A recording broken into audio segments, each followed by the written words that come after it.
বর্ষাকাল চলছে, দিন রাত একটানা বৃষ্টি। সুরমা নদী উপচে পড়েছে, রাস্তাগুলো নদীতে পরিণত হয়েছে, ঘরবাড়ি ডুবে যাচ্ছে। সিলেট সদর উপজেলার এক ছোট্ট গ্রামে থাকত ১৪ বছরের এক ছেলেটি, নাম রাফিক।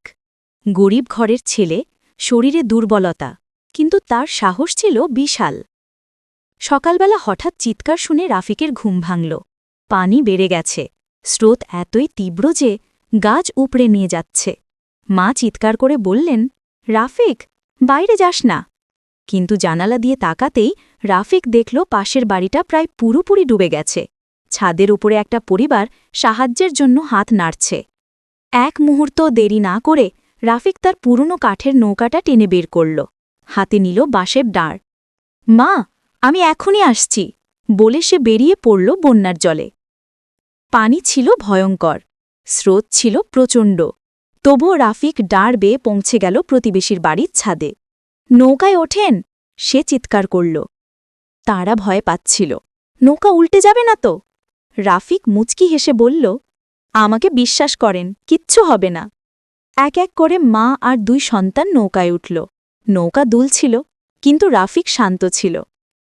বৃষ্টি তার মুখে আঘাত করছিল, স্রোত তার নৌকা ঠেলে নিচ্ছিল, তবুও সে থামল না। হঠাৎ একটা গাছের ডাল নৌকায় আঘাত করল, নৌকায় ফাটল ধরল, পানি ঢুকতে শুরু করল। রাফিক বলল, চুপচাপ থাকেন, আমরা প্রায় পৌঁছে গেছি। সে এক হাতে পানি ফেলছিল, অন্য হাতে ডাঁড় বেয়ে যাচ্ছিল। শেষ পর্যন্ত তারা নিরাপদ জায়গায় পৌঁছল।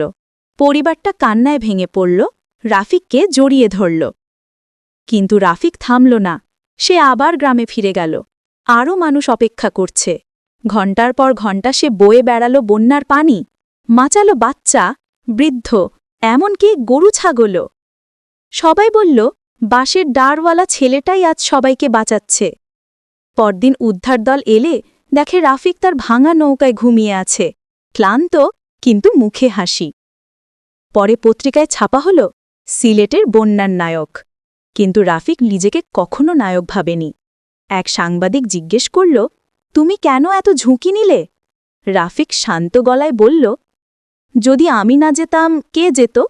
সবাই তো একই পানিতে ডুবে আছি, কেউ না কেউ হাত বাড়াতে হবে।